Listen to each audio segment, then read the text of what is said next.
Olá, gente. Estamos aqui, agora são 9h22 da noite aqui no Pacífico, e eu estou com um prazer enorme de ter o Thiago Hirai aqui comigo. Certinho por aí, Thiago? Tudo certo, Marcelo. Você? 100%. Thiago, obrigado por você tirar um tempo aqui da sua noite, em vez de estar descansando, aqui gravando para compartilhar um pouco da tua história comigo. Thiago, conta pra gente, o que você faz hoje? Qual é o teu cargo hoje?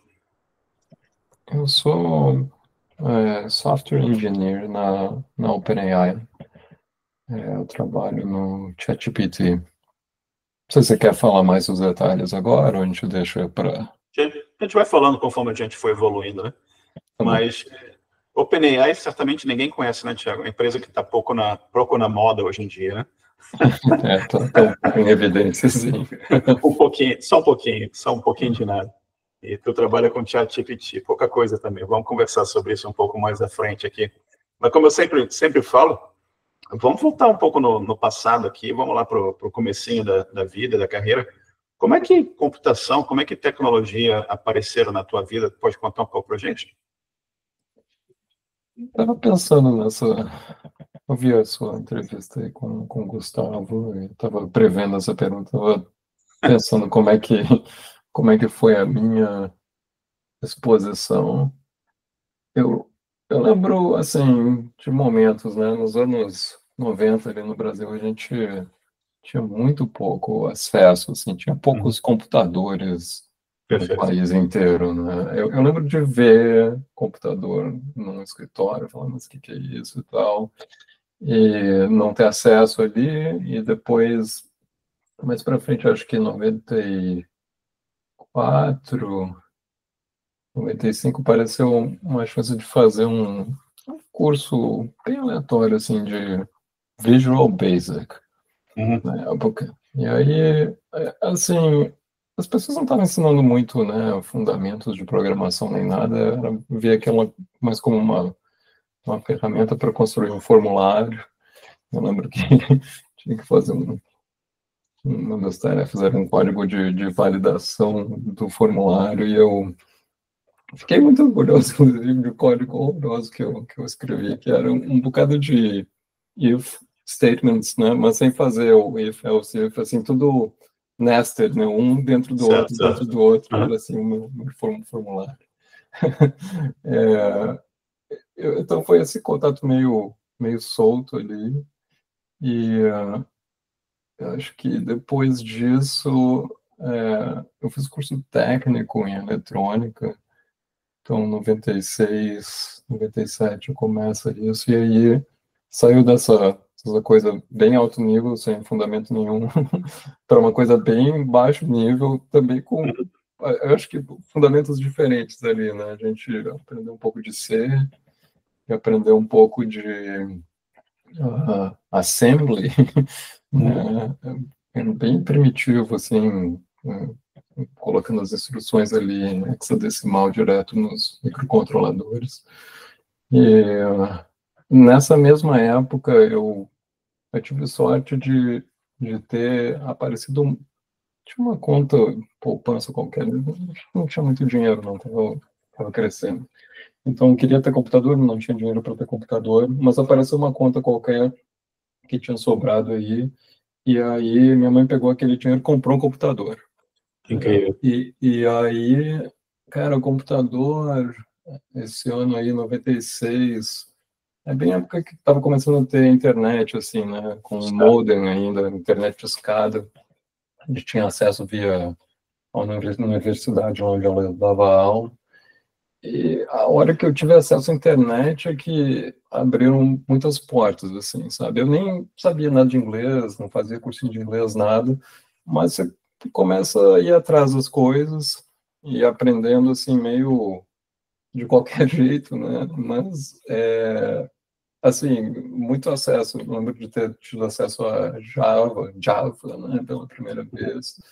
O meu maior uso nessa época tinha o IRC, né? O IRC, e a gente tinha aquele Mirk lá, que a gente fazia scripts, né? Certo. Então, assim, foi um uso bem misturado, eu diria, né? Mas acho que o tema em comum dessas experiências todas para mim, e a gente vai voltar nesse tema provavelmente nessa entrevista, é curiosidade. Né? Eu vi aquele negócio e falei, caramba, mas o que é isso, né? Como é que funciona? E sempre que aparecia uma dessas outras oportunidades de ver ou de entender o sistema, né, de um ângulo diferente, eu sempre fui atrás delas muito por esse interesse pessoal, assim, de como é que funciona isso aqui? O que isso aqui faz? Né? É incrível que você falou também o acesso à internet, né? O que isso trouxe também de acesso à informação, né? Você falou do IRC, que era o Internet Relay Chat, né? Que era o programa de chat que o pessoal usava para se comunicar, né? Uma certa forma, que esses programas de mensagem, tipo WhatsApp ou outros hoje em dia, mas de uma forma bem diferente, né? Naquela época, né? E o saudosismo do modem fazendo barulhinho lá quando você digitava, né? Por outros telefones. Tem coisas que só quem passou por aquela época entende, né? Que você liga o computador, você está na internet, né? Naquela época você tinha que ligar o computador, discar para um outro telefone, ou para um BBS, para o que seja, para um provedor. Você carrega a internet no bolso, né? Hoje em dia, assim, é uma coisa... Eu lembro que nessa coisa do Assembly aí, eu mandei uma carta para Texas Instruments, tá? E você podia mandar a carta e eles te mandavam de graça um manual de instruções do microcontrolador dele. Era um negócio, assim, pelo mais de 1 quilo. E eles mandavam aquilo pelo correio. E era assim que você programava, assim, porque não tinha como você saber, né? Não tinha nada de Stack Overflow, nem ChatGPT, nem nada para você perguntar como as coisas funcionam. Então mudou muito o acesso, né? De lá para cá, é um outro mundo.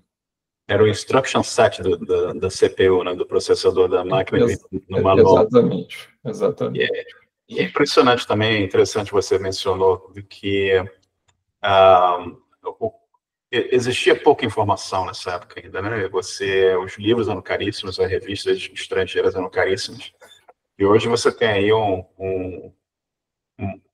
você aprende basicamente o que você quiser, né? Não só com todo o conteúdo que está na internet, mas com o ChatGPT e outras ferramentas de AI que estão por aí. Você consegue, me explica, me ajuda a montar um plano aqui sobre o que quero aprender. E você vai conseguir aprender, né? É questão de dedicação e tempo para sentar e fazer as coisas, né? Mas você tocou num assunto muito importante, que é a curiosidade, né? Que acho que a curiosidade sempre movimenta as coisas, né? Faz com que as pessoas consigam avançar na vida. Mas você falou um pouco dessa tua época, a tua época do curso foi eletrônica ou eletrotécnica? Ou foi... Eletrônica. Eletrônica. E isso é ensino médio? Isso aí foi ensino médio, de 96 até 99. Aí eu tive mais exposição à programação com um pouco mais de, né, rigor, eu não diria, mas pelo menos com mais objetivos, assim, né? A gente sempre tinha um task, agora a gente vai fazer um painel de LEDs, né? E aí você precisava controlar, e como é que eu faço uma fonte, né? Como é que eu faço aparecer um ABC na tela? E o jeito que você faz é um bitmap, né? E assim, a gente derivando essas coisas from first principles, essa aqui, ela só pode ser assim, né? Você escreve lá, hard-coded mesmo, aqui está o meu bitmap. E it turns out que é assim que o computador funciona. As fontes também têm uma codificação por trás delas. Esse aí foi curso técnico. Aí, nessa época, eu já estava, assim, bastante... Desculpa, vou misturar umas palavras em inglês aqui com português. Faz tempo que eu não moro no Brasil, esqueço. Eu estava bullish, empolgado, né, com a ideia de que computação era uma coisa legal e uma coisa que ainda tinha muita coisa faltando para ser feita, né? E aí eu fui atrás de fazer faculdade na área. Aí eu lembro que tinha uma revista, eu não lembro nem se for exame, não sei, ela tinha uma lista assim dos cursos, as melhores faculdades de cada área do país, e a tal da revista falava assim, o melhor curso de computação é a da Unicamp. Aí eu falei, tá bom, vou fazer esse vestibular aqui.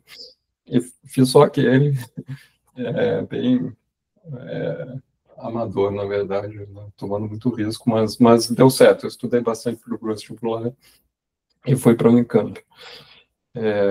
Aí a Unicamp, sim, eu tive uma exposição muito mais formal, né? Como, como, como funciona, não apenas como funciona o computador, mas como funciona a lógica, né, de um programa e como esses conceitos se relacionam à matemática e etc. Lógica mais formal. E na Unicamp você desenvolveu, era ciência da computação que você estudava ou era... Eu fiz engenharia da computação. Engenharia Acho que eu venho com essa ideia, eu acho que do curso técnico de eletrônica, que eu queria fazer hardware. Essa era a minha intenção por muito tempo. Inclusive, dentro da Unicamp tinha duas modalidades do curso. Tinha uma modalidade mais focada em sistemas de software e a outra mais focada, não exatamente em hardware, eles chamam de sistemas de controle, mas teoricamente mais para esse lado.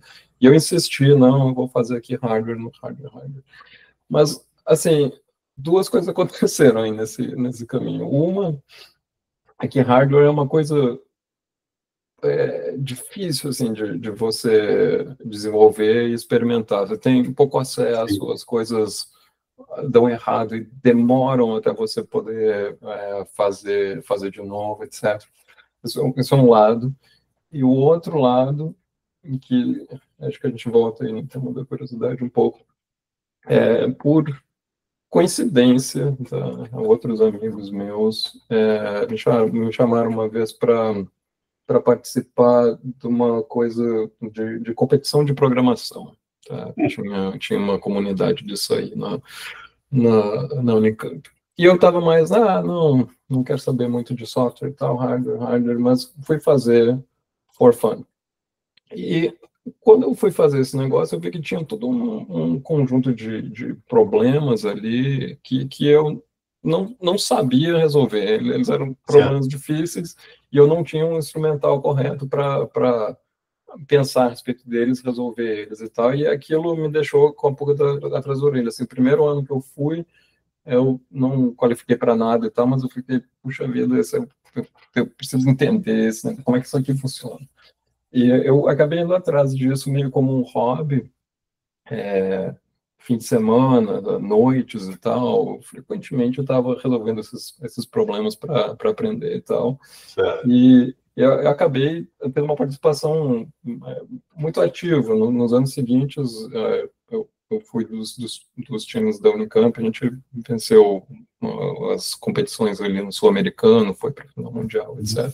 E aí eu acabei, sem querer, exposto assim, a um pedaço do mundo de software. Né? E totalmente não planejado, né? Estava com essa intenção de hardware. Eu fiz a modalidade mais de sistemas, mas acabei tendo essa exposição e ampliando meu conhecimento nessa área de algoritmo, estrutura de dados, análise de complexidade e tal, que são os skills que você precisa, né? Você acaba aprendendo muita coisa de grafo, muita coisa de algoritmos de sorting, etc. Aí tá, isso hobby, né? Quando formei na Unicamp, os empregos, até estágio e emprego em seguida, assim, que apareciam eram todos software, né? Software. E aí eu fiquei nessa área. O primeiro emprego que eu tive no Brasil não durou muito, mas foi na área de Operation Research, sei lá, que é uma coisa um pouco mais de matemática e tal. E enquanto eu estava nessa empresa que era de Campinas, está trabalhando em São Paulo, a Microsoft me ligou. Eu tinha mandado o currículo meio assim, Isso ainda no Brasil? No Brasil, o ano agora é 2004, 2005, eu acho, eles me telefonaram. Em 2004, eu tinha mandado um currículo meio sem muita esperança, assim, porque às vezes vi uns e-mails, né, na lista de distribuição do grupo lá, falando, vai ter entrevista aqui dessa empresa, não sei o quê. Aí eu mandei para vários lugares. E meio sem esperar, a Microsoft me telefona. Fala, a gente está indo pro Rio de Janeiro para fazer entrevista aí, você quer entrevistar? Eu falei, tá, quero entrevistar. A dificuldade para mim nessa época na entrevista, é engraçado isso, era falar inglês com as pessoas. Mas o teor das questões eram essas questões de algoritmo que eu passei anos, na verdade, resolvendo elas por conta do meu hobby. Então, a parte, eu estava, assim, bastante confiante na minha capacidade de resolver as questões, mas não na minha capacidade de resolver, de conversar com a pessoa e explicar as coisas. E realmente isso aí foi a parte mais difícil da entrevista. Foi uma entrevista por telefone, depois eu fui no Rio de Janeiro para fazer o on-site lá, mas acabou dando certo. Aí eles me chamaram para mudar para Redmond, né, no headquarters deles aqui no estado de Washington. E eu vim, comparativamente assim, o emprego parecia bem melhor, o prospecto, né, a empresa tinha um peso maior, pagava melhor e tudo. Eu vim sem nem entender muito bem qual seria o emprego. Aí eu cheguei aqui com duas dificuldades. A primeira foi, tinha que falar inglês. Eu lembro que o meu primeiro performance review do meu chefe, ele falou, não, você tá indo muito bem, a parte de programação tá ok aí e tal, mas você precisa fazer aula de inglês, tá difícil comunicar com você. Certo. E eu fiz, até tinha uma aula que a Microsoft mesmo oferecia, e eu fui atrás de continuar melhorando esse skill. A outra coisa que eu não sabia, que eu não tinha entendido na época, é que eles me chamaram para um emprego, eles chamavam de SDET, que é Software Development Engineering Test. Esse emprego, eu acho que nem existe mais hoje em dia na Microsoft, mas na época, a ideia é que você... Oi? Era QA, né? É parecido com QA, mas assim, a intenção dele é que você vai escrever software para testar o software, né? No time do Windows, aí Windows Server, aí tinha um cara lá no dev que fazia o DNS Server, e o meu trabalho era escrever software para testar o tal do DNS Server. Hoje em dia não se separa, né? Se você está escrevendo DNS Server, você tem que escrever o teste também para o DNS Server, tipo, é tudo um problema seu, né? Como estruturar o negócio. Mas na época era assim. E, assim, apesar de ter sido um bom jeito de vir para os Estados Unidos, aquele emprego não era exatamente o que eu queria, assim, essa parte de programação era muito limitada dentro desse emprego, né? Claro que teste é uma coisa importante, é um skill que eu uso até hoje, mas, assim, escrever o teste normalmente não é a tarefa mais sexy ali e nem a mais complexa. Às vezes escrever o teste pode ser a tarefa mais complexa, mas frequentemente não é, né? Você fazer o design do software para ser testado que é o negócio. Aí eu fui atrás de trocar de emprego dentro da Microsoft, eu acabei indo para o Bing, que foi meu primeiro emprego como desenvolvedor de software de verdade. E foi uma época legal até no Bing, porque apesar do Bing nunca ter dado certo, assim, eu acho que sempre teve em torno de 10% do mercado de search aqui nos Estados Unidos, nunca conseguiu tirar a fatia de mercado do Google.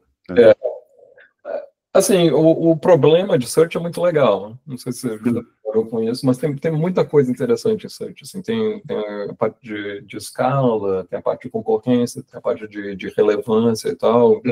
Tem várias fatias do problema que são legais. E eu acho que nessa época que comecei a desenvolver mais assim, meus skills como engenheiro de software mesmo. Você ficou 5 anos na Microsoft, quase 6 anos, né? Você foi para os Estados Unidos em 2005, não é isso? É isso. Cheguei no final de 2005 e aí em 2011 foi quando eu saí da Microsoft. Até tem uma história marcante para mim da Microsoft, que quando eu estava um pouco mais senior lá, com vontade de fazer as coisas e tal. E eu lembro eu não lembro exatamente qual era o feature que eu queria fazer, mas tinha uma coisa que eu queria fazer que precisava de uma modificação num time adjacente ao nosso. E Certo. aí eu fui falar com o time adjacente, eles falaram, a gente não pode fazer, tá ocupado e tal, até aí normal. Uhum. Aí eu fui e fiz a modificação eu mesmo, né? Uhum. Eu dei para eles, falaram, tá aqui o código. E aí eles falaram, a gente não pode aceitar esse código porque não estava no nosso plano do que a gente ia fazer nesse Não está no quarter. roadmap. Não, exatamente. E eu fiquei extremamente frustrado com isso. Eu falei, meu Deus do céu, cara, o negócio está pronto, vocês querem mais o quê? E aí, ao mesmo tempo, aí vem uma outra história, uma outra lição, talvez. Eu tinha um amigo que trabalhou comigo lá no Bing, que estava no Facebook. Na época, o Facebook era ainda... Assim, tinha usuários, mas não era super popular. E era um prospecto, talvez, um pouco arriscado você trabalhar numa empresa assim, porque não tinha praticamente revenue nenhum, era pre-IPO, etc. Mas esse amigo estava lá fazia uns meses e falou, cara, vem para cá, é muito legal, completamente diferente desse ambiente aí da Microsoft. Aqui as coisas vão muito mais rápido. E eu estava com essa frustração da Microsoft que o negócio não ia, acabei fazendo entrevista. E aí entrei no Facebook em 2011.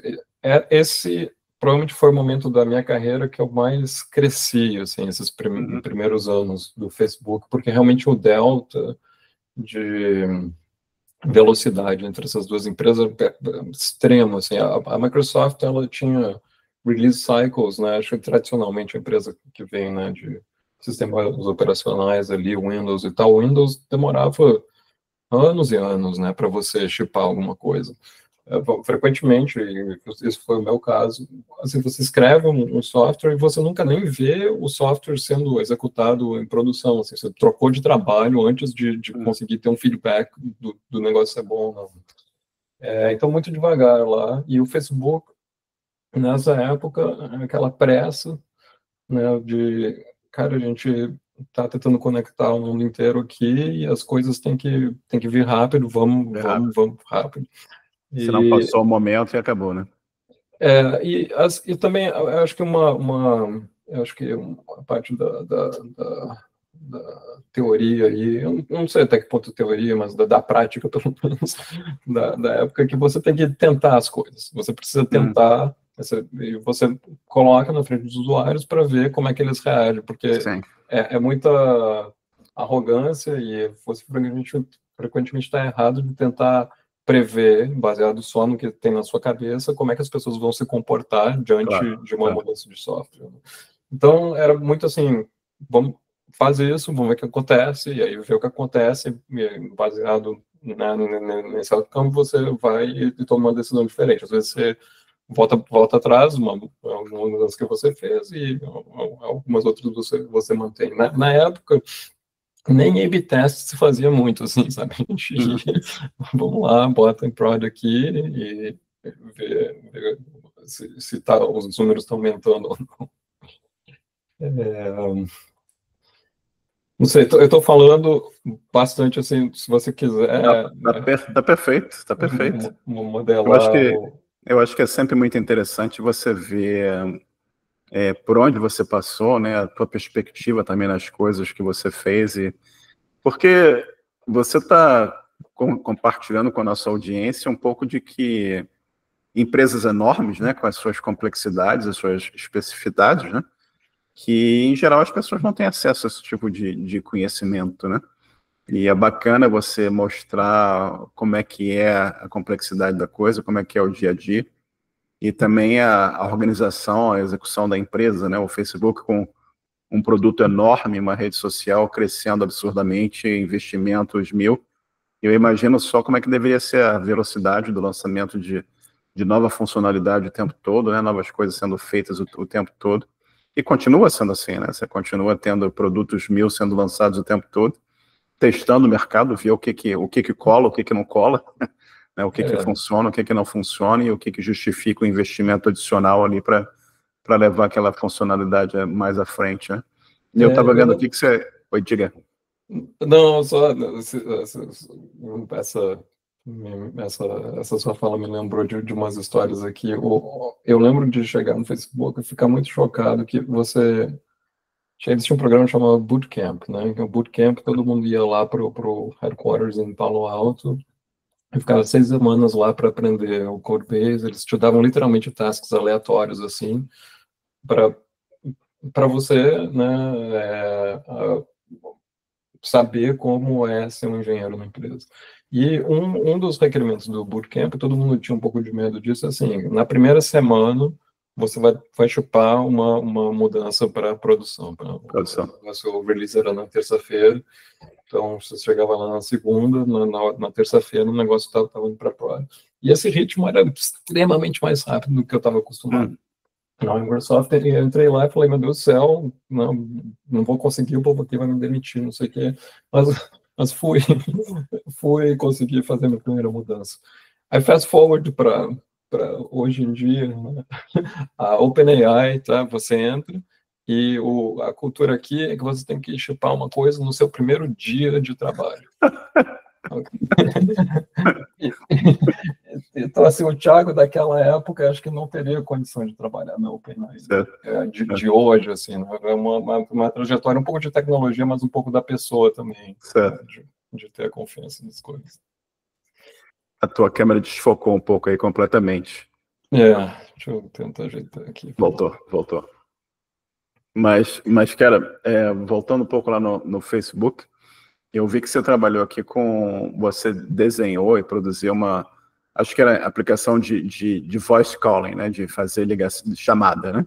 E ela era uma aplicação dentro do Facebook Messenger ou era alguma coisa independente? Veja, essa história é muito legal também. O Facebook Messenger, na época, nem existia, tá? Só existia o Big Blue App, né? O Facebook. E a funcionalidade de messaging já existia, precariamente, mas existia dentro do app. E, assim, a gente, na época, o Facebook começou a explorar essa coisa de calling com um partner, que era o Skype. O Skype era uma empresa, na verdade, grande na época.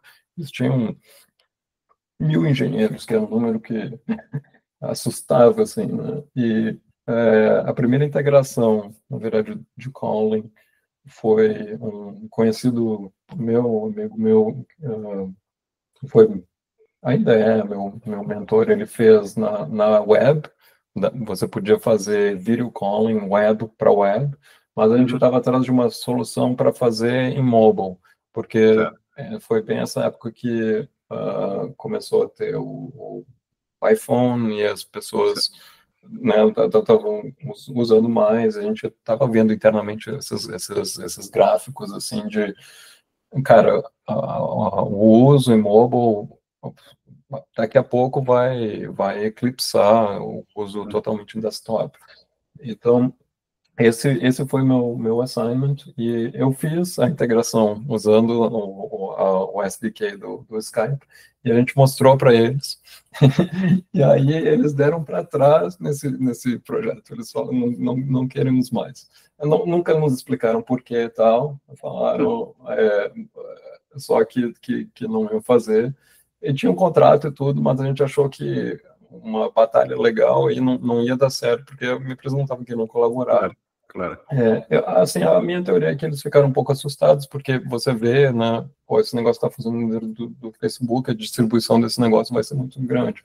Realmente, fast forward, para hoje em dia, a distribuição é muito grande, assim, tem muita gente usando calling dentro do Messenger. Mas, enfim, deram para trás. Bilhões de pessoas, né? Bilhões de pessoas no mundo. Aí, eu sei o número, alguém me falou, mas eu acho que é secreto, então, mas é um número bem grande. Enfim, aí eu falei, tá bom, não dá para fazer com Skype, dá para fazer como? Eu fui atrás e Um outro projeto que eu sou muito grato a eles é dentro do Chromium, né, que é o open source do Google Chrome, eles tinham não publicado o WebRTC, que é um protocolo, na época, nem era standard em outros browsers, tipo o Firefox, não tinha ainda, estava começando a pensar em botar. Mas o Google, na verdade, desenvolveu o negócio todo in the open, assim, com muita coisa muito complexa, assim, coisas de net traversal, codecs, tudo in the open. Mas era focado no desktop. Eu vi, pô, isso aqui funciona, né? Tudo que a gente precisa fazer é portar. Eu falei, cara, eu vou fazer. Daqui que eu faço. E realmente, assim, depois de uns meses massageando os bits lá, a gente conseguiu fazer o negócio rodar na arquitetura ARM ali da época. E dali para frente, essa foi a tecnologia que powered, né, todo o calling stack do Facebook. A gente acabou replacing o negócio no desktop e tal, e deixou para trás o Skype. Provavelmente até hoje é WebRTC, ficaria surpreso se não fosse, mas acho que o código que eu escrevi provavelmente já foi replaced. Bacana demais. Bacana demais. E você ficou mais quase 5 anos lá no Facebook também, né? Eu trabalhei bastante nessa época e a hora que o stack estava um pouco mais estável, eu trabalhei em umas outras coisas. Outras histórias interessantes, eu acho. Eu trabalhei um tempo com Kent Beck, que é uma pessoa mais ou menos famosa. Exatamente. Ele é meu amigo até hoje. A gente trabalhou num projeto chamado Prune, que era um editor de código, só que em vez de você editar letra por letra, né, character por character, a gente estava fazendo edits diretamente no EST do programa. Então, você tinha operações assim, deixa eu criar um nó nessa árvore, deixa eu mudar a ordem dos nós e tal.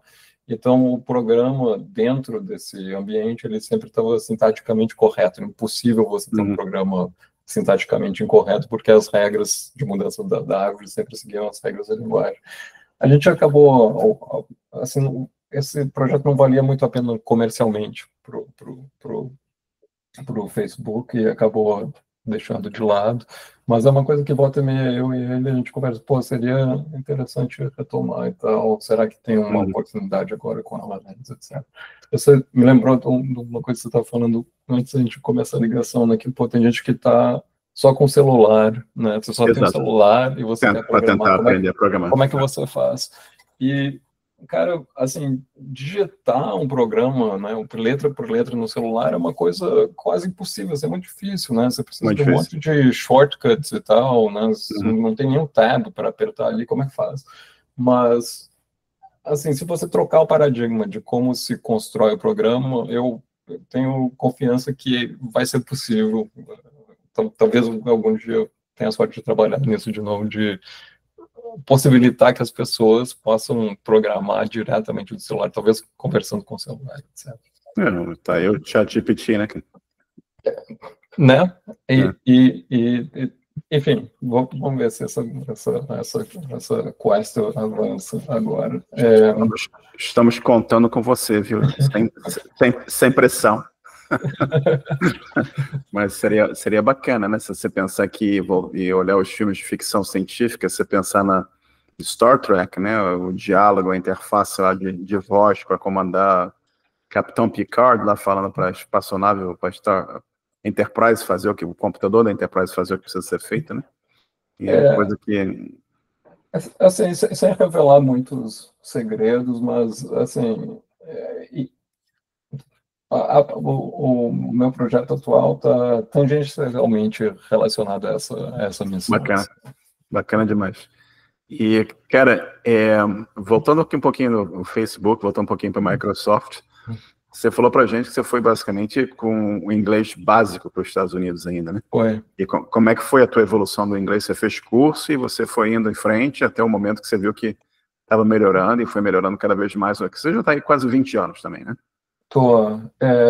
Assim, eu sempre fui muito intencional com esse processo de aprendizado, né? Então, eu meio que cortei, não cortei, né? Eu ainda falo português, mas assim, eu comecei a priorizar minha comunicação em inglês, sabe? Quando eu vou escrever agora, eu vou escrever em inglês. Eu tinha um blog na época. Agora tem que ser em inglês. Livros tem que ser tudo em inglês e tal. Perfeito. Conteúdo em inglês. Vamos tirar os subtitles aqui para forçar a aprender, né?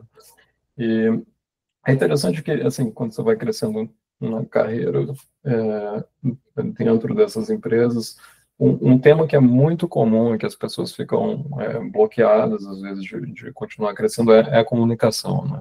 Assim, você tem os seus skills técnicos, mas quando você está trabalhando com um grupo maior de pessoas, é imprescindível que você consiga entender o que eles estão propondo e que você consiga ser claro em relação à sua proposta e contra-propostas, as coisas que estão acontecendo. Hoje em dia, assim, quando eu dou mentoria para as pessoas, acaba sendo essa área de comunicação é um foco muito grande. Assim, sabe, o que você precisa fazer para expressar uma ideia claramente, o que você precisa fazer para ouvir, para interagir com as pessoas. Então, assim, eu acho que eu passei por duas fases. Uma, o idioma é o bottleneck, assim, preciso aprender o idioma, e no momento que aquilo deixou de ser um problema, tem outras questões que, mesmo para um falante nativo da língua, não necessariamente garante que você comunica bem. Consegue se comunicar. Então, é uma coisa que eu trabalhei muito e continuo trabalhando até hoje, assim, eu vejo que as oportunidades de você ter um escopo maior, um impacto maior, elas são muito correlacionadas à sua capacidade de sucintamente e precisamente comunicar uma ideia, entender o que está sendo falado numa sala de reunião e participar efetivamente, né, daquele contexto. Como é que foi, Fala. como é que foi a tua evolução do Facebook para o Snap? Assim, vamos contar a história das dificuldades também, né? No final do meu tempo no Snap, no Facebook, assim, meus últimos 2 anos lá, eu tinha ido para Londres. O Facebook estava um escritório pequeno, querendo crescer, e aí eles escolhiam algumas pessoas mais experientes da empresa para, eles chamam de landing team, né, para chegar lá e tentar setar a cultura e o contexto da empresa.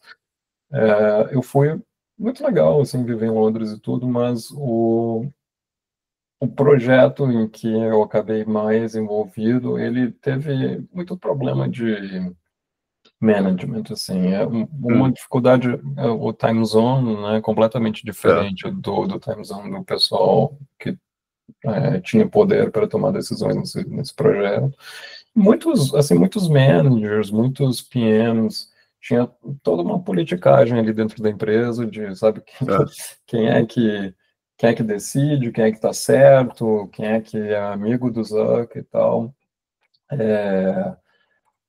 Foi uma época difícil, assim, porque apesar de a gente estar trabalhando duro, o projeto não foi para frente, algumas decisões foram tomadas que, assim, o time que estava responsável por implementar o negócio não concordou, né, mas meio que tinha que aceitar por questões hierárquicas da empresa, não tinha muita não sei, ou não tinha jeito, ou a gente não encontrou o jeito de lidar com aquela situação. Eu acabei tendo um burnout nessa época. Assim. Burnout, para mim, é uma combinação de duas coisas, né? De você estar trabalhando muito e do seu trabalho não ser reconhecido, ou ser jogado fora. Essas duas coisas juntas são muito difíceis assim, para lidar. E eu acabei resolvendo sair do Facebook nesses tempos, assim, várias pessoas do meu time saíram também, foi uma situação meio difícil. Mas, assim, a parte positiva é que eu resolvi tirar um sabático, fiquei um tempo sem trabalhar, sei lá, 6 meses na época, foi bom para recharge, e aí eu estava indo atrás de uma coisa diferente. Na época, o Snap, assim, é claro que já tinha alguma popularidade, mas também era uma época que estava crescendo e que eles tinham ideias diferentes assim de como é que funcionaria um social network, principalmente essa ideia de privacy, né? A empresa tinha esse modo de delete by default. Então, você manda um snap para alguém, ele some, você posta uma story, ele desaparece em 24 horas, etc. Que estava addressing um need ali do mercado. E aquilo bateu com meu desejo, né, de fazer uma coisa um pouco diferente dentro desse meio. Eu fui para o Snap, já assim, entrei um pouco mais senior, e eu tive a sorte de, em Seattle, entrar num time muito bom, assim, tinha várias pessoas ex-Amazon, muito competentes, assim, esse grupo foi muito closed for many years, assim, a gente trabalhou em muitas coisas diferentes. Várias bombas, assim, lembro que o Android App era uma porcaria, assim, o negócio estava sempre crashing, uma performance horrorosa e tal, porque a empresa, né, tinha meio que se criado no iOS, mas o Android foi feito como tipo um second class citizen, talvez, e só que quando o mercado vai expandindo, você acaba chegando em mercados que Android é muito dominante. Na verdade, o iOS é só extremamente dominante nos Estados Unidos, né? Exato. Você sai daqui e Android, na verdade, é a maior parte dos usuários. No Brasil, né? Brasil é Android para todo lado. Índia também, os mercados grandes assim do mundo, onde está a maior parte dos usuários, né, Android. A gente trabalhou nisso, a gente trabalhou na parte de messaging, o messaging stack do Snap também era bastante deficiente, assim, a gente reescreveu tudo, eu trabalhei bastante com push notifications lá. Foi uma época legal, mas um pouco mais estável para mim, eu diria, um ritmo similar ao do Facebook, assim, mas acho que a maior diferença para mim em termos de crescimento é de estar surrounded por um grupo assim bastante senior, algumas pessoas mais senior que eu, algumas similares e tal, mas era um grupo que só assim funcionava muito bem juntos, né? Então a gente fez coeso, né? Eu sinto falta desse grupo, assim. Inclusive, essa outra lição interessante, assim. Não sei se as pessoas concordam com esse meu ponto de vista, mas para mim a correlação entre o melhor trabalho que eu já fiz e estar surrounded por um grupo desses é praticamente 100%, assim, sabe? Um grupo coeso e competente é extremamente mais efetivo do que um grupo mediano, um grupo solto, assim. Aí eu tive sorte, novamente, mais recentemente na OpenAI, encontrar um grupo assim de novo, né? Mas não é sempre que você tem essas oportunidades na sua carreira. Claro. E você no Snap, você começou a liderar times também, né? Ou você já vinha liderando lá do Facebook também? Não, eu já liderava. Foi aumentando o escopo, né, de liderança ao longo da minha carreira. No Facebook, mais ou menos, assim, eu fui um fundador desse time de calling, mas a liderança era compartilhada com uma amiga minha. E em Londres, sim, eu já estava liderando times de, sei lá, 10 pessoas, talvez. E aí, chegando no Snap, tamanho dos times foi aumentando, assim, né? Primeiro 2, 3 pessoas, depois 10 pessoas, depois acabei pegando projetos maiores, assim, que tinham um escopo, talvez, da empresa inteira. Então, assim, um projeto que tem que juntar 50 pessoas para conseguir completar, né? Por exemplo, mudar eu até esqueci o nome agora, o Android, ele tem umas versões, né, de compatibilidade que a sua app declara. Então, quando você troca, você tem que mudar muitas partes do app para usar novos APIs, etc. Um desses projetos eu lidei, isso aí talvez 50 pessoas. Depois teve outros a Apple decidiu mudar o jeito que funcionava push notifications no iOS. E as empresas, o Snap, o Facebook, todo mundo, né, abusava, na verdade, do mecanismo de voice over IP, porque essas notificações, elas podiam wake up the app. Não sei se está muito nerd esse negócio aqui, mas... Não, tá bom, tá bom. Vai nos fundo. detalhes aqui. Essas notificações, elas eram better delivered, elas podiam wake up the app even if it was completely dead, né, se tu estivesse morto, assim. E as empresas abusavam muito desse mecanismo, e a Apple cortou, e por conta disso, assim, a gente teve que reescrever vários pedaços do app de novo para poder não apenas deliver as notifications, mas manter o negócio funcionando em background. Esse projeto talvez envolveu 100 pessoas. E aí, dali eu saí para a área de Growth. E Growth era um grupo de mais de 100 pessoas também, onde eu era um tech lead para a organização inteira, né? Então, eu trabalhava com outros tech leads, e esses tech leads aqui trabalhavam mais com as pessoas que estavam ali no dia a dia programando 100% do tempo, né? Não que eu não programasse nada, mas uma distribuição um pouco mais na direção de Arquitetura? arquitetura, de processos, de organização do time. A gente precisa criar um time para lidar com SMS, né? A gente precisa rever como é que a gente vai fazer as coisas no web, etc. Um pouco mais alto nível.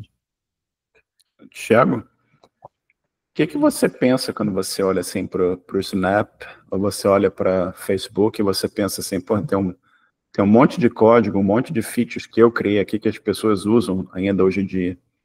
Passa isso pela tua cabeça quando você pensa o impacto que você teve social também nessas coisas todas?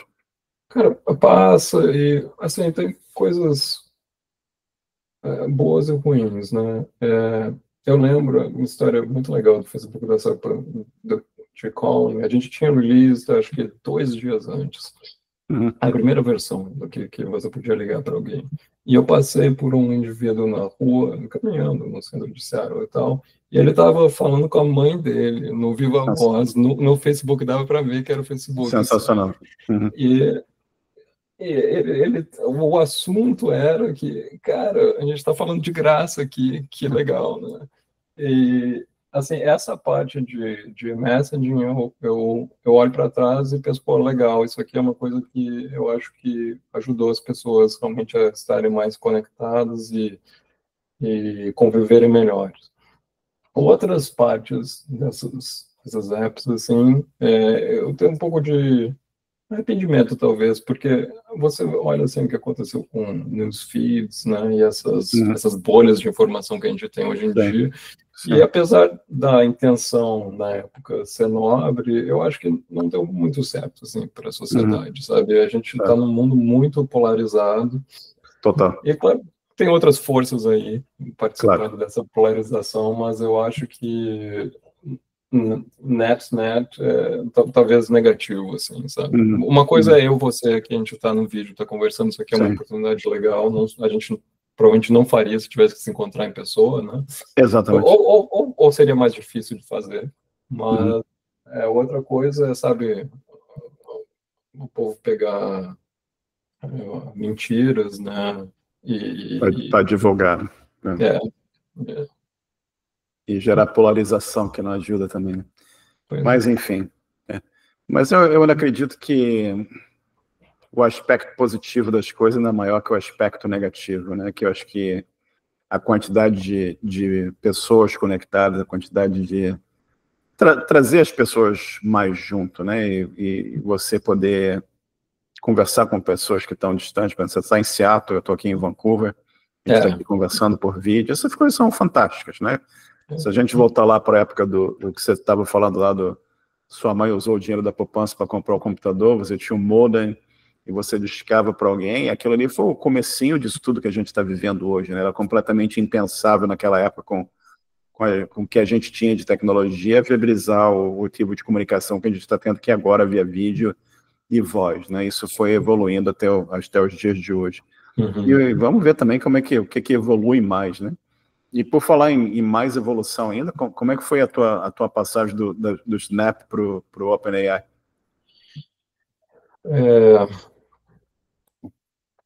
A história é interessante até. Tem algumas, assim, tem tempo que eu tinha interesse na área, assim, mas eu acho que o que foi a gota d'água para mim de falar, cara, tá na hora, foi uma conversa com um amigo aqui, que ele falou assim, cara, como é que o que estaria acontecendo se social networks tivesse saturado? Então, o que são as características do mercado se isso aqui tivesse saturado? Né, por exemplo, o preço dos ads deixa de aumentar, né? Ou o número de usuários começa a crescer menos, etc. E você começa a olhar assim, ou está saturado ou a gente está próximo de saturado. E aí o próximo pensamento dessa conversa foi, bom, o que não está, né? O que está crescendo? E, assim, claramente, ali, isso aí foi, não sei se foi início do ano passado, retrasado, talvez, você olhava, estava, né, o ChatGPT tinha sido lançado já, e você olha assim, cara, isso aqui é uma coisa que tem um potencial muito grande, né? Essa é uma tecnologia que não existia, assim, até hoje, até ontem, o único jeito de você falar com o computador era um jeito muito estruturado, você tem que usar aquelas instruções, assim, usar APIs e tal. O computador não conversa com você como um humano conversa. E o que essa tecnologia trouxe foi essa abertura, né? De que agora o protocolo para conversar com o computador é inglês ou português ou sua linguagem natural. Então, estava muito claro para mim que, assim, dali para adiante, estava começando uma nova revolução. Então, eu falei, quer saber, eu preciso participar disso. Isso aqui é para onde as coisas estão indo. Eu quero poder, pelo menos uma vez na minha carreira, pegar uma dessas revoluções no início. Porque quando eu cheguei, assim, no PC, o PC já estava estabelecido. Quando eu cheguei no Bing ali, que era a internet já estava estabelecida. Mobile, eu peguei próximo, mas não, né, no início. Eu falei, bom, agora eu acho que eu tenho uma chance. E eu quit, eu saí do meu trabalho, falei para o meu chefe, cara, não faz mais sentido isso aqui para mim, o meu foco é outro, eu vou fazer isso. E fui atrás de estudar o máximo que eu podia para passar na entrevista. Eu tinha um amigo que estava na empresa, e aí ele me fez um referral aqui, e eu vim para cá. Assim, o processo de entrevista é bem rigoroso, é até difícil assim, para a gente, dentro da OpenAI, contratar mais gente, porque realmente a seleção assim, é bem criteriosa, mas consegui passar e assim, tem sido muito legal. Eu falo para as pessoas assim, que não é um trabalho fácil, acho que o ano passado foi o ano que eu mais trabalhei na minha vida, em termos de horas. Assim. tem muita coisa para fazer, tem muita urgência para fazer as coisas, o mercado é extremamente competitivo, Claro. e acontecem coisas internas, né? Por exemplo, tem um modelo novo agora, tem um modelo que você pode falar com ele via voz, tem um modelo que gera imagens muito melhores, não sei o que, tem essas revoluções internas, assim, que mudam o roadmap, mas tem coisas externas também, tipo o DeepSeek, tem um modelo bom e está tudo open source, né? A gente estava hesitando de publicar as coisas como open source, mas falou, bom, já tem might as well a gente publicar um melhor para pelo menos os base weights que estão aí serem mais razoáveis, né? Você vai para o DeepSeek e pergunta né, sobre, sei lá, Tiananmen Square, ele fala, não aconteceu nada, não sei o que é isso. Exato. Enfim, tem muitos eventos assim, internos e externos que exigem uma resposta rápida, e por conta disso o trabalho é bastante caótico, bastante intenso e tal. Mas, on the other hand, assim, as pessoas dentro da empresa são muito boas, eu nunca vi um grupo assim, de engenheiros tão forte, e a missão é muito legal, assim, a gente realmente coletivamente acredita que é possível construir uma inteligência artificial que seja mais inteligente do que qualquer humano e eventualmente mais inteligente do que qualquer grupo de humanos, e as mudanças sociais que podem derivar disso, a gente imagina que vão ser enormes e quer guiar elas para que elas sejam positivas, né? Trazer uma era de abundância para a humanidade. A gente está no início, né? Você olha, o GPT-5 não meet esse bar, mas assim todo ano, nem todo ano, né? Todo mês tem um modelo melhor, e as coisas estão progredindo bem. E, cara, eu imagina a velocidade das coisas, imagina a complexidade das coisas todas, né? E certamente, pensando que tem muita coisa que você não pode comentar para a gente, por razões óbvias que são segredos da empresa, né? Como é que você está vendo essa evolução da IA? Como é que você está vendo o impacto não só na vida das pessoas, mas no seu trabalho propriamente, né? Você está, acredito eu, usando a AI também no teu dia a dia, com ferramental, com outras coisas que você tem. E o que você pode compartilhar um pouco sobre isso com a gente? A gente usa...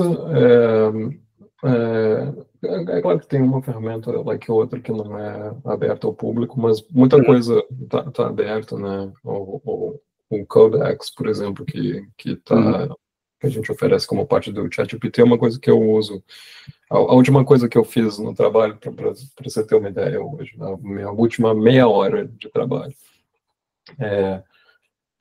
uma conversa com o ChatGPT conectado com o codebase interno nosso lá, conectado com os documentos e tal, e eu explicando, eu estou fazendo esse problema, estou trabalhando nisso aqui, preciso entender isso, e interagindo, né, com o negócio. E aí, mais para o final, eu falei para ele, olha, eu quero que você escreva um prompt para eu botar no Codex para ele fazer esse negócio e tal. Aí ele escreveu um prompt, eu revisei e falei, não, isso aqui não tá bom, vamos fazer também um dual read desse negócio, ou novamente métricas, não sei o que, e terei um pouco do prompt.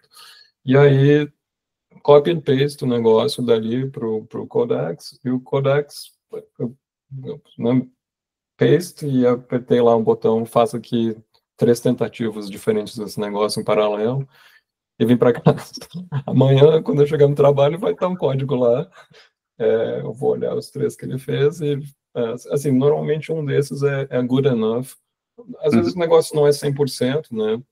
Mas você pega aquilo ali e faz uma pequena modificação em cima, faz um deployment test e tal, e bora, né? É uma coisa que provavelmente teria me demorado muito mais tempo para digitar manualmente. Isso é meio que o dia a dia, e está virando o dia a dia da maior parte das pessoas, assim. Sim. Exatamente qual é o toolset que vai ser utilizado, eu não sei, assim, tem bastante debate em relação a isso, né? Tem o Cloud Code tem um modelo, o Cursor tem um modelo, o Codex é um modelo um pouco diferente e tal, e tem possibilidades de outros modelos diferentes. Mas para mim uma coisa que é bem claro é que, assim, os dias em que você digitava character by character o programa inteiro, eles estão contados.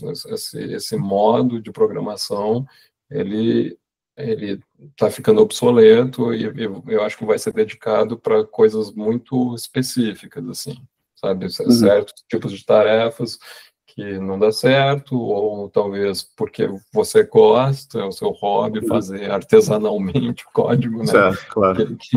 Ou esse tipo de coisa, assim, mas assim, em termos de big trends, está mudando tanto para programadores, né, como nós, assim, quanto para não programadores. A gente vê dentro da empresa, assim, é comum agora tá um designer, um PM, ou um EM, eles vão lá e fazem com uma modificação de código também, entendeu? Porque tudo que você precisa, na verdade, é escrever o prompt e ter algum entendimento, né, de como é que as coisas funcionam, como é que roda e tal.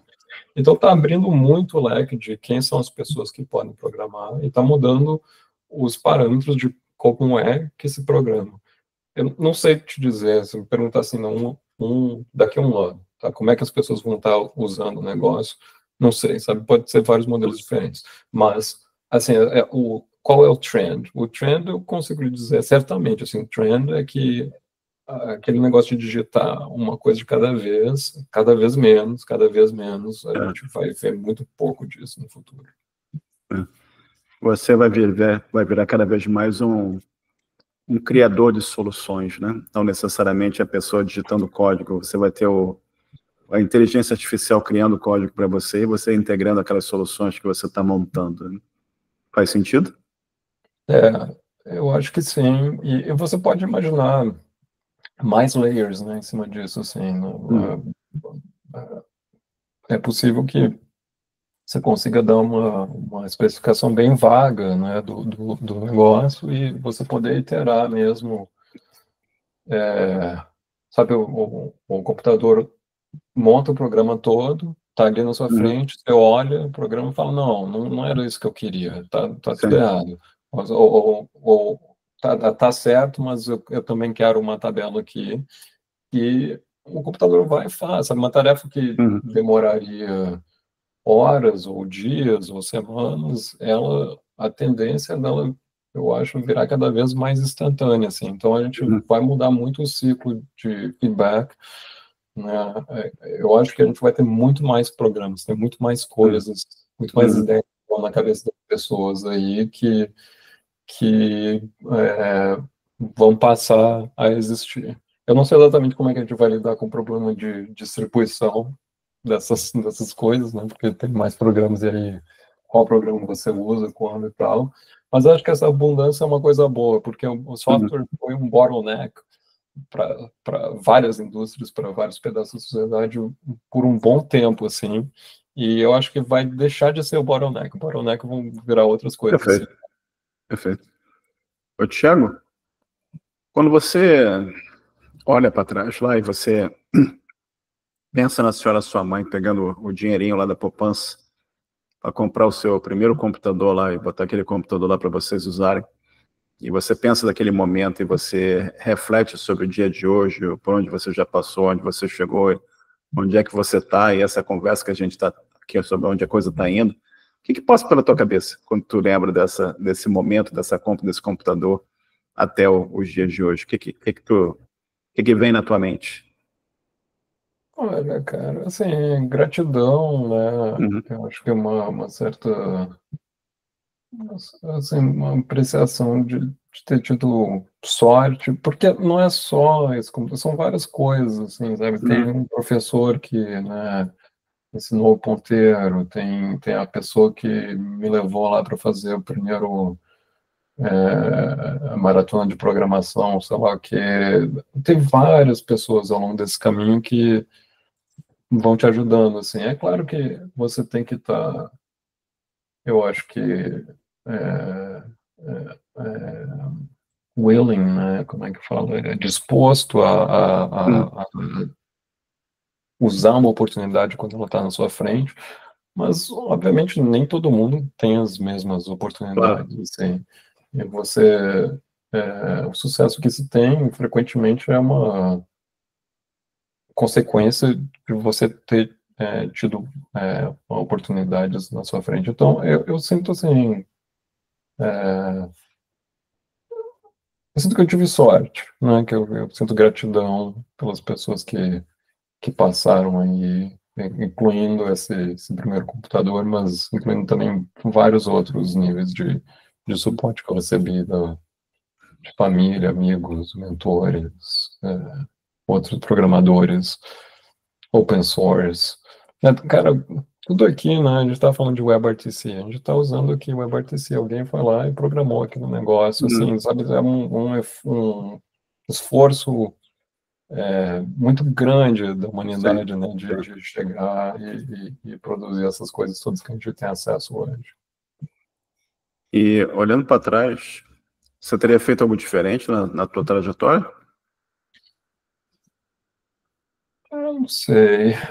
É difícil, né? Esse negócio. Acho que o Gustavo falou isso também, porque tem aquele filme de ficção científica que você muda uma coisa e dá tudo errado, assim. Eu tenho a gratidão, né? Efeito borboleta. Exatamente. Então, eu não sei, assim, se poderia ter tido alguma coisa melhor ou pior, né? Mudando a trajetória, assim. Eu acho que, em geral, eu tive uma vida privilegiada. Claro que nem sempre as coisas foram fáceis e até hoje em dia tem muita dificuldade, né? Você tem que encarar elas. Mas, assim, a ponto de falar, puxa, isso aqui teria sido muito melhor se eu tivesse agido de outra forma, não sei, eu hesito de ter essa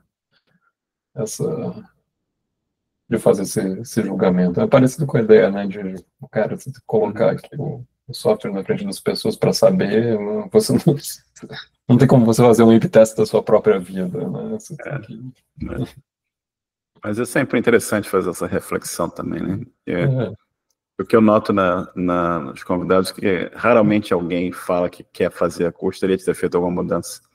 Eu acho que é bem interessante. Alguns falam que sim, mas em geral ninguém fala que gostaria de ter mudado alguma coisa.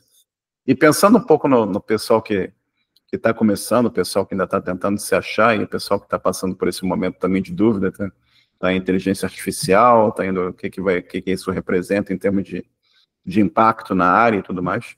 O que você recomendaria para essas pessoas que estão começando por hoje, que têm tantas perguntas, tantas dúvidas sobre carreira e tudo mais? Olha, é difícil até que tem várias ideias, assim, mas vamos tentar aqui as principais. Uma, vá atrás das coisas que te atraem, tá? Se você tem curiosidade sobre um assunto, não vale a pena muito você ficar refletindo, mas será que essa aqui é a melhor coisa para eu estudar? Sabe? Se você tem interesse pessoal em alguma coisa, essas coisas acabam dando fruto, assim. Eu tenho vários exemplos na minha carreira de, pô, como é que será que isso aqui, por que que isso aqui funciona, não sei o que e tal.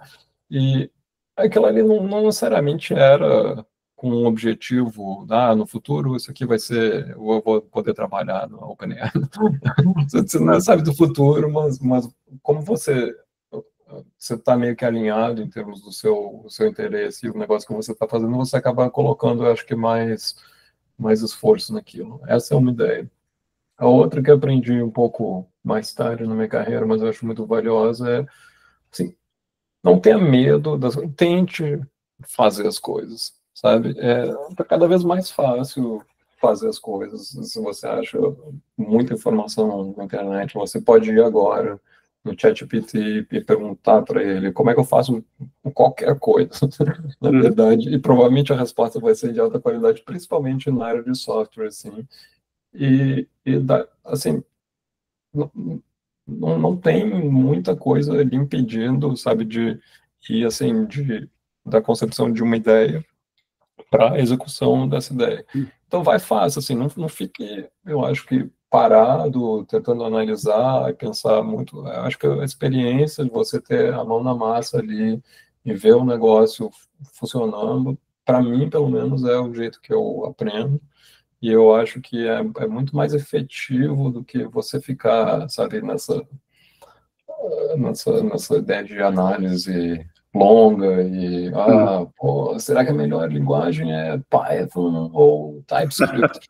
Tanto Certo. faz, cara, pegue uma aí, não importa, isso aí não vai ser o seu problema. Sim. Parece até que você ouviu o que a gente fala no grupo, né? O cara falou, será que eu vou para C, vou para C++, Python? Fala, pega qualquer uma, bicho. O importante é começar, fazer alguma coisa é importante. Né? É isso mesmo. Mas excelente recomendação. E, Thiago, você tem alguma dica de livro, música, filme ou qualquer outra atividade que você tem interesse e gostaria de compartilhar com a comunidade?